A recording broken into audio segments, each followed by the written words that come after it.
सोचिए जरा, बस 2 गेंदें और जीतने के लिए चाहिए सिर्फ 2 रन। यहाँ से कोई मैच कैसे हार सकता है? चलिए आज इसी कहानी की परतें खोलते हैं कि कैसे जीता हुआ मैच हाथ से फिसल गया।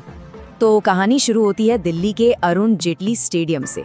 गुजरात टाइटंस ने पहले बैटिंग की और दिल्ली कैपिटल्स के सामने एक बहुत बड़ा, एक पहाड़ जैसा लक्ष्य रख दिया। जी हाँ, पूरे 211 रन का टारगेट। टी20 में ये स्कोर चेस करना कभी भी आसान नहीं होता। यहीं से मैच का रोमांच एकदम सेट हो चुका था। ये स्कोर ऐसे ही नहीं बना था। गुजरात के 3 बल्लेबाजों ने कमाल की हाफ सेंचुरी लगाई।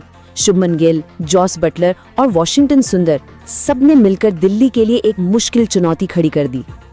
अब दिल्ली की बैटिंग की बारी आई। इतने बड़े लक्ष्य का पीछा करते हुए एक खिलाड़ी ने मोर्चा संभाला और ऐसी पारी खेली जिसने लगभग नामुमकिन को मुमकिन बना दिया था। और वो खिलाड़ी थे केएल राहुल। क्या कमाल की पारी थी वो। सिर्फ 52 गेंदों पर 92 रन ठोक दिए। उन्होंने अकेले दम पर दिल्ली को जीत के बिल्कुल दरवाजे पर लाकर खड़ा कर दिया था। राहुल की वो पारी किसी मास्टर क्लास से कम नहीं थी। ऐसा लग रहा था मानो वो अकेले ही दिल्ली की पूरी टीम की उम्मीदों का बोझ अपने कंधों पर उठाए हुए हैं। लेकिन किस्मत को शायद कुछ और ही मंजूर था।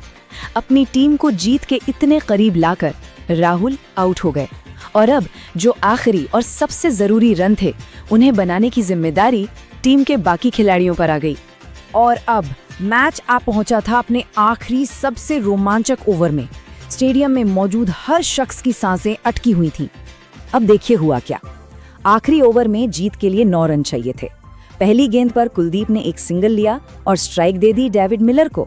अब चाहिए थे 4 गेंदों में 8 रन और फिर मिलर ने अगली ही गेंद पर एक जबरदस्त छक्का जड़ दिया। अब तो मैच पूरी तरह दिल्ली की मुट्ठी में था। 2 गेंदों में सिर्फ 2 रन। और यहीं पर मैच के सबसे अहम मोड़ पर एक ऐसा फैसला लिया गया जिसने पूरे खेल का पासा ही पलट दिया। गेंदबाज ने एक चालाकी भरी स्लोअर बाउंसर डाली। मिलर ने शॉट तो खेला पर ठीक से कनेक्ट नहीं हुआ। कुलदीप रन के लिए भागे लेकिन मिलर ने एक बहुत बड़ा फैसला लिया। देखिए, मिलर के सामने 2 रास्ते थे। या तो वो सिंगल ले लेते जिससे आखिरी गेंद पर कुलदीप स्ट्राइक पर होते और जीत के लिए सिर्फ 1 रन चाहिए होता, या फिर वो रन लेने से मना कर दें, खुद स्ट्राइक पर रहें और आखिरी गेंद पर 2 रन बनाने की कोशिश करें। मिलर ने दूसरा रास्ता चुना और मिलर ने जो चुना उसका नतीजा बहुत ही नाटकीय और दिल तोड़ने वाला निकला। आखिरी गेंद, वो भी एक स्लोअर डिलीवरी। मिलर ने शॉट खेला और दूसरे रन के लिए भागे लेकिन वो रन आउट हो गए और बस मैच वहीं खत्म हो गया। तो सवाल ये है कि मिलर ने ऐसा क्यों किया? जवाब है उनका खुद पर भरोसा। उन्हें यकीन था कि वो ही मैच को फिनिश कर सकते हैं, इसीलिए उन्होंने स्ट्राइक अपने पास रखी। सोचिए, अगर वो एक सिंगल ले लेते तो स्कोर बराबर हो जाता, मैच सुपर ओवर में चला जाता और वहां से कहानी कुछ भी हो सकती थी। और इस तरह दिल्ली कैपिटल्स एक जीता हुआ मैच सिर्फ और सिर्फ 1 रन के फासले से हार गई।